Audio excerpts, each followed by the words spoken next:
ሻሎም ሻሎም በዓለም ዙሪያ ያላችሁ የጌታ ቤተሰቦች የእግዚአብሔር ሰላምና ጸጋ ይብዛላችሁ። ፓስተር ታምራት ነኝ። ዛሬ በአንድ ጉዳይ ላይ የእግዚአብሔርን ሐሳብ የእግዚአብሔርን ቃል ለእናንተ ለማካፈል መጥቻለሁ። ሁላችሁም በመንፈስ ቅዱስ ውስጥ ሆናችሁ ይህንን ቃል እንድትሰሙ በጌታ ፍቅር ላሳስባችሁ እወዳለሁ። ዛሬ ይዤ የመጣሁት አንድ በጣም በመጨረሻው ዘመን ማንቂያ ደወል ክፍል 15 የመጨረሻውን ዘመን የምንዋጅበት ምዕራፍ ነው ይዤ የመጣሁት። ያም ፍሬ ማፍራት ጋራ የተያዘ ነገር ነው። እንዴት ነው ፍሬ ማፍራት የሚቻለው? ብዙ ጊዜ አንድ ተማሪ ብንወስድ ተማሪ ዓመቱንም በሙሉ ተምሮ ሰኔ ላይ ውጤቱን ከመምህሩ ወይም ከትምህርት ቤቱ ለመስማት እንደሚጓጓ እኛም ስራ ሰርተን አገልግሎት ሊሆን ይችላል፣ ቢዝነስ ሊሆን ይችላል። ለሰራነው ስራ ፍሬ ያስፈልጋል። አንድ ገበሬ ይዘራል፣ ከዘራ በኋላ ያንኮተኩታል። ዝናብ የተለያዩ ነገሮችን ካደረገ በኋላ ለውጤቱ በጣም ይዘጋጃል። ለዛ ሁሉ እኛም አገልጋዮች በዚህ ዘመን በየትኛው መስክ የምታገለግሉ አገልጋዮች ውጤት አልባ ሳንሆን ውጤት መስጋቢ ውጤት የሚገኝበት አገልግሎታችን መትኮር እንዳለብን የእግዚአብሔር ቃል ይናገራል። ስለዚህ ገበሬው የሚፈልገውን ቅጠል ሳይሆን ፍሬ ነው። ገበሬው የሚፈልገውን አገዳ ወይም ሌላ ነገር ፍሬን ይፈልጋል። ተማሪውም ትምህርት ቤት ብቻ መጓዝ ሳይሆን ከተማሪ በኋላ በዓመቱ መጨረሻ ላይ ውጤቱ ነው የሚፈለገው። እንደዛ ሁሉ የእግዚአብሔር ቃልም ሄዳችሁ ማቴዎስ ምዕራፍ 13:8 ላይ ስታነቡ ሌላውም መልካም መሬት ወደቀ፣ አንዱም 100 አንዱም 60 አንዱም 30 ፍሬ ሰጠ ይላል እግዚአብሔር ቃል። ስለዚህ እኛም የእግዚአብሔር ቃልን የያዘን ሰዎች ከእግዚአብሔር የተበቀልን፣ ለምሳሌ አንዱ ክርስቲያን ጌታችን ኢየሱስ ክርስቶስ የግል አዳኝ አድርጎ የተቀበለ አንድ ነቢይ፣ አንድ ፓስተር፣ አንድ ሐዋርያ፣ አንድ ዘማሪ ከክርስቶስ ከቃሉ ከመንፈስ ቅዱስ ነው የተበቀለው። ከቃሉ ከዋና ከግንዱ ከተበቀለን የማናፈራበት አንዳች ምክንያት እንደሌለ መጽሐፍ ቅዱስ ይናገራል። ስለዚህ እኛ የተበቀልነው ከክርስቶስ ኢየሱስ ከእግዚአብሔር ከቃሉ ከመንፈሱ ከመለኮት ዓለም ከሆነን ፍሬ እንድናፈራ እዚህ ቦታ ላይ 100 እንደምናፈራ እንዲሁም ደግሞ 60 30 እያለ ዛሬ በየትኛው ዘር ውስጥ ናችሁ ያላችሁት? በየትኛው ፍሬ ውስጥ ናችሁ ያላችሁት? ስለዚህ በዚህ ዙሪያ ላይ ጥቂት ነገር ማውራት እፈልጋለሁ። ስለዚህ ፍሬ ከመንፈስ ቅዱስ ጋራ ባለን ግንኙነት የሚፈጠር መንፈሳዊ እሴት ነው። ፍሬ ከእግዚአብሔር ቃል ጋራ ከእግዚአብሔር ኃይል ጋራ ከእግዚአብሔር ከተገለጠው ከቅባቱ ካገኘነው ከኃይል የምናገኘው እሴት ነው።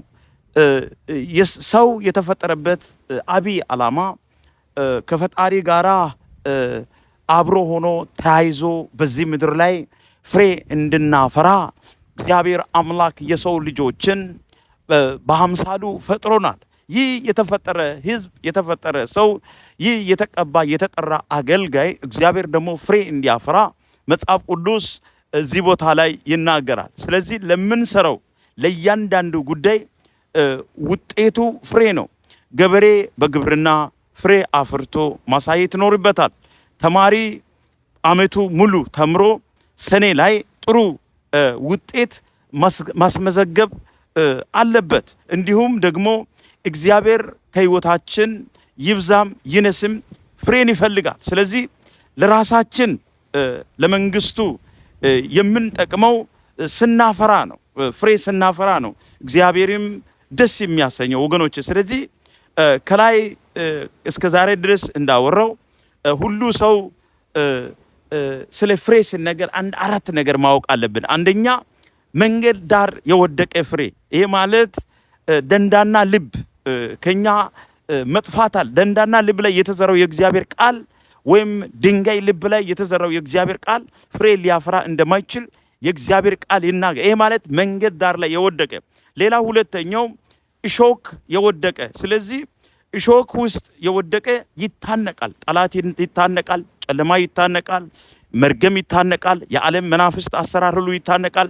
ስለዚህ እሾክ የሆነ የጠላት አሰራር እኛ ሁላችን በእግዚአብሔር ቃል ነፃ መውጣት እንዳለብን ቃሉ እያስተማረ ነው። ስለዚህ ጠላት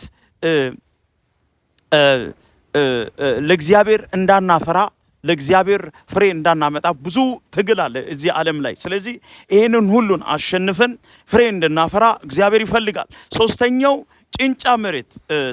ስለ መሬቱ ስር መሰረቱ የሌለ ጥሩ መሬት ያልሆነ ይሄ ጭንጫ መሬት ማለት ጥሩ እርሻ ስፍራ ያልሆነ። ስለዚህ ወደ ቃሉ ፍሬ ካልሰደደን፣ በቃሉ ካልቆመን፣ በመንፈሱ ካልቆመን ማፍራት አንችልም። ስለዚህ ጭንጫ መሬት ላይ እንቆማለን ማለት ነው። ሌላው አራተኛው መልካም መሬት፣ ቃሉን በማስተዋል ሰምቶ ከህይወቱ ጋራ በማዋሄድ ለቃሉ ስፍራና ቦታ በመስጠት 30፣ 60፣ 100 የሚያፈራ እግዚአብሔር አምላክ 100 የሚያፈራ አገልጋይን ይፈልጋል፣ ቤተ ክርስቲያንን ይፈልጋል። ስለዚህ በማስተዋል መስራት መጸለይ እንዳለብን መጽሐፍ ቅዱስ በደንብ ይናገራል። ስለዚህ ዛሬ አንድ ነገር ላንሳ ፈልጋለሁ። እግዚአብሔር እኛን ከዓለም የጠራን ፍሬ እንድናፈራ ነው። እግዚአብሔር እኔን ወደዚህ ዓለም የጠራበት አንድ ትልቁ ነገር ፍሬ እንዳፈራ ለሱ ነፍሳቶችን ምርኮ አድርገን ነፍሳቶች ካሉበት ስፍራ እንዲፈወሱ በአጋንንት እስራት በተለያየ ችግር ውስጥ ያሉ ሰዎች ነፃ ወጥቶ በእግዚአብሔር ምርኮ ማፍራት እንዳለባቸው መጽሐፍ ቅዱስ ይናገራል። ስለዚህ ዮሐንስ ምዕራፍ 15 ቁጥር 8 ላይ ሄዳችሁ ስታነቡ ብዙ ፍሬ ብታፈሩ ደቀ መዛሙርቴ ትሆኑ ዘንድ አባቴ ይከብራል ይላል። ከዛ በኋላ ወደ ታች ወረድ ብላችሁ ቁጥር 16 ላይ ስታነቡ እኔ መረጥኳችሁ እንጂ እናንተ አልመረጣችሁም፣ አብን በስሜ የምትለምኑትን ሁሉን እንድሰጣችሁ ልትሄዱ ፍሬ ልታፈሩ ፍሬያችሁም ሊኖር ሾምኳችሁ ይላል። እግዚአብሔር እኛን የቀባን፣ እግዚአብሔር እኛን የሾመን፣ እግዚአብሔር እኛን ሰው ያደረገን፣ እግዚአብሔር እኛን ቅባቱን መንፈሱን በእኛ ላይ ያወረደበት አንዱ ምክንያት ፍሬ እንድናፈራን። ስለዚህ ዛሬ አንድ ጸሎት ጸልያለሁ። እግዚአብሔር አምላክ ፍሬ አልባ ያደረገ መንፈስ ከህይወታችሁ ላይ የተመታ ይሁን ወገኖቼ። ስለዚህ ፍሬ የማታፈራውን በለስ ጌታ ኢየሱስ ክርስቶስ ምን አደረጋ ታውቁታላችሁ አይደለ?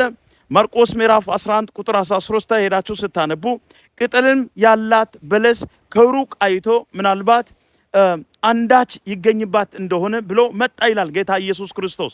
ነገር ግን የበለስ ወራት አልነበረምና መጥቶ ከቅጠል በቀር ምንም አላገኘም ይላል። 14 ላይ እንደዚህ ይላል፣ መልሶም ካሁን ጀምሮ ለዘላለም ማንም ካንቺ ፍሬ አይብላ አላት ይላል። እግዚአብሔር ጌታችን ኢየሱስ ክርስቶስ ይችን በለስ ረገማት ይላል። ወገኖቼ ዛሬም በህይወታችሁ በኑሯችሁ ፍሬ እንዳታፈራ የከለከለ የሟርት ስፒሪት፣ የመርገም ጣዖት ወገኖቼ፣ የዘር መንፈስ በዚህ ዓለም ላይ እናንተን የተከተለ ፍሬ እንዳታፈሩ ያደረገ ማንኛውም አይነት የመናፍስት አሰራር በጌታ በኢየሱስ ክርስቶስም የተመታ ይሁን። ጌታ ኢየሱስ ክርስቶስ እቺ ፍሬ የማታፈራውን በለስ ረገማት ይላል። ዛሬም ቤተ ክርስቲያን፣ ነቢያቶች፣ ሐዋርያቶች፣ ፓስተሮች ፍሬ እንዳታፈሩ እናንተን የከበበ ጨለማ በኢየሱስም የወደቀ ይሁን።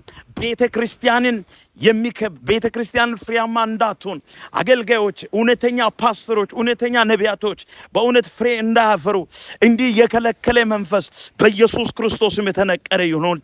ፍሬ ካላፈራን ተቆርጠን እንደሚጣል እዚህ ቦታ ላይ ጌታ ኢየሱስ ክርስቶስ ይናገራል። ወገኖች ሆይ ለሁሉ ነገር ከልፋት በኋላ ከሩጫ በኋላ ከአገልግሎት በኋላ ወገኖቼ ቢዝነስ ያቋቋማችሁ በትዳር ውስጥ ያላችሁ ፍሬ እንድታፈሩ በፍሬ ዓለምን እንድንሞላ እግዚአብሔር አምላክ በቃሉ ተናግሮናል። ኢየሱስ ጌታ ነው። ስለዚህ ሮጣችሁ ሰርታችሁ ደፋ ቀና ብላችሁ ካላፈራችሁ ምንድነው ትርጉሙ? ምንድነው ትርጉሙ? ስለዚህ ድካም ይሆናል። ዛሬ ከድካም ውጡ። የእግዚአብሔርን ቃል ላይ ትክክለኛ እኛ ከእግዚአብሔር ቃል ተበቅለናል። በእግዚአብሔር ቃል ተታክለናል። እግዚአብሔርን ቃል እየጠጣ ነው። መንፈስ ቅዱስ ለኛ ውሃችን ነው። መንፈስ ቅዱስ ለኛ ግሪን ፖስቸራችን ነው። ስለዚህ ሁላችሁም ወገኖቼ ፍሬ ያጣችሁ በዚህ በእግዚአብሔር ቃል ፍሬ እንድታፍሩ በጌታ በኢየሱስም ልለምናችሁ ፈልጋለሁ። ስለዚህ ከእግዚአብሔር ጋራ ሶስት ነገሮችን ላውራ። አንድ ሰው ፍሬ ለማፍራት ከፈለገ ምን ማድረግ አለበት? ምንድነው ማድረግ ያለበት? አንደኛ ከእግዚአብሔር ጋራ መጠጋጋት፣ ከእግዚአብሔር ጋራ መቀራረብ፣ በቃል መቀራረብ፣ በጸሎት መቀራረብ፣ በጾም ጸሎት መቀራረብ፣ በቅድስና መጽናት፣ እግዚአብሔርን ተስፋ ማድረግ። ስለዚህ ማንም ሰው እስከ ዛሬ ድረስ ፍሬ ያላፈራችሁ ሰዎች ካላችሁ ትክክለኛ ወደ እግዚአብሔር ጋራ ስትጣበቁ እግዚአብሔር አምላክ ፍሬ እንድትሸከሙ ፍሬ እንድታፍሩ እግዚአብሔር አምላክ ያደርጋል። ስለዚህ ከእግዚአብሔር ጋር የተጣበቀ ካለ ማፍራት ወገኖቼ በቃ ያፈራል በኢየሱስ ክርስቶስም። ስለዚህ ዮሐንስ ምዕራፍ 15:4 ላይ በእኔ ኑሩ እኔም በእናንተ ቅርንጫፍ በወይኑ ግንድ ባይኖር ከራሱ ፍሬ ሊያፈራ እንደማይችል ወገኖቼ እንዲሁ እናንተ ደግሞ በኔ ብትኖሩ እናንተ በኔ ብትኖሩ ፍሬ ማፍራት እንደምንችል የእግዚአብሔር ቃል እየተናገረ ነው። ስለዚህ ከግንዱ ያልተጣበቀ ከግንዱ መጠቀም አይችልም። ከግንዱ ውሃ መጠጣት አይችልም። ስለዚህ እኛ ከክርስቶስ ተበቅለናል። ከቃሉ ከእግዚአብሔር ተበቅለናል። እኛ ዋና ግንዱ ጋር ጥሩ የሆነ ግንኙነት ከሌለ ፍሬ ማፍራት እንደማንችል የእግዚአብሔር ቃል እየተናገረ ነው። ሌላ ሁለተኛው አስመሳይነት እናስወግድ። አስመሳይነት አገልግሎት፣ አስመሳይነት ጸሎት፣ አስመሳይነት ኑሮ፣ አስመሳይነት ክርስትና ከህይወታችን አስመሳይነት ሰው ማፍራት መለወጥም አይችልም። ተጽዕኖ መፍጠር አይችልም። ሁልጊዜ ፌክ አገልግሎት ያገለግላል። ሁልጊዜ ኢንፎርሜሽን አገልግሎት ያገለግላል። ስለዚህ ማርቆስ ምዕራፍ 11 ላይ ቁጥር 13 ላይ ያቺ በለስ እንዳፈራች ባወቀ ጊዜ ጌታ ኢየሱስ ክርስቶስ እንደረገማት አስመሳይ አገልጋይ፣ አስመሳይ ቤተክርስቲያን፣ አስመሳይ ክርስቲያኖች እንደሚወገዱ እንደሚቆረጡ መጽሐፍ ቅዱስ እዚህ ስፍራ ላይ ይናገራል ወገኖቼ። ስለዚህ አስመሳይነት ሲነቀል መንፈሳዊ ይተከላል። መንፈሳዊ ኃይል፣ መንፈሳዊ ዕውቀት፣ መንፈሳዊ ጸጋ ይተከላል። ስለዚህ እኛ ሁላችንም አስመሳይነት፣ ጸሎት፣ ትንቢት ከኛ ጋራ እንዲወገዳል። ሌላው ሶስተኛው እንትጋ። በምን? በክርስቶስ እንትጋ፣ በቃሉ እንትጋ፣ በአገልግሎት እንትጋ፣ በጸሎት እንትጋ። ሃሌሉያ ወገኖቼ፣ ወንጌልን በመስራት እንትጋ። በጨለማ በአውሬ ሞት የተያዙ በእስራት ውስጥ ያሉ ሰዎችን በማስፈታት አስፈትተን ወደ እግዚአብሔር መንግስት በማምጣት እኛ መጽናት መትጋት እንዳለብን መጽሐፍ ቅዱስ እዚህ ቦታ ላይ ይናገራል። ትጋት መንፈሳዊ ፍሬ ሁሉ ምንጭ ነው። ያልተጋ ሰው ለምሳሌ አንድ ተማሪ ዓመትን ሙሉ ተግቶ ካላጠና በስተቀር ውጤቱ አናሳ ይሆናል። አንድ ገበሬ ዓመትን ሙሉ በርትቶ ካልዘራ ካልኮተኮተ የዘራውን ነገር ካላየ ወገኖቼ ከወፍ ከአይዋፋት ካልጠበቀ ፍሬን በትክክል መብላት እንደማይችል ታውቁታላችሁ።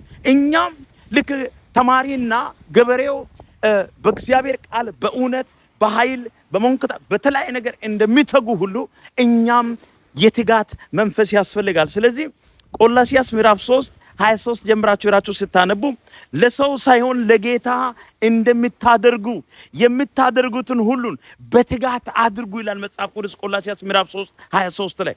ከጌታ ርስትን ብድራትን እንድትቀበሉ ታውቃላችሁና የምታደርጉትን በጌታ በክርስቶስ ነውና እያለ 25 ላይ የሚበድልም የበደሉን ብድራትን ይቀበላል፣ ለሰው ፊት አድሎ የለም እያለ እዚህ ስፍራ ላይ መጽሐፍ ቅዱስ ይናገራል። ወገኖቼ ዛሬ አንድ ነገር አስጨብጬ መናገር ፈልጋለሁ። አንድ ግለሰብ፣ አንድ ክርስቲያን፣ አንድ ፓስተር፣ አንድ ነቢይ፣ አንድ ባለ ራእይ፣ እነዚህ ሶስት ነገሮች በጣም ወሳኝ ናቸው። አንደኛ ከእግዚአብሔር ቃል ከክርስቶስ በመንፈስ ቅዱስ ጋር መገናኘት መጣበቅ። ሁለተኛ አስመሳይነትን ህይወት ከህይወታችሁ ከቤተ ክርስቲያናችሁ ከከተማችሁ ማስወገድ። ሶስተኛውና መጨረሻው ወገኖቼ ሃሌሉያ ዳጊያ ታካታራ ላባዲባ ሶስተኛውና መጨረሻው ወገኖቼ እንደዚህ ይላል። ሶስተኛውና መጨረሻው ወገኖቼ ሶስተኛውና መጨረሻው መትጋት። በቃ መትጋት። ትጉ ሰራተኛ፣ ትጉ አገልጋይ፣ ትጉ ፓስተር፣ ትጉ ቤተ ክርስቲያን ተጽዕኖ ትፈጥራለህ። መትጋት አለበት። በጸሎታችሁ ትጉ፣ በትንቢታችሁ ትጉ፣ በቃል ትጉ፣ በቅድስና ትጉ፣ በወንጌል ትጉ። ወገኖች ወንጌል ኢየሱስ ነው። ወንጌል ኢየሱስ ነው። ስለዚህ በወንጌል እንድንተጋ እግዚአብሔር አምላክ ይባርካችሁ። ይህን ቃል ለሌሎች ሼር አድርጉ። ይህን ዩቲዩባችን ፕሊዝ ሰብስክራይብ አድርጉ፣ ለጓደኞች ሼር አድርጉ። ላቭ ዩ ሃቭ ጉድ ዋን ታንክ ዩ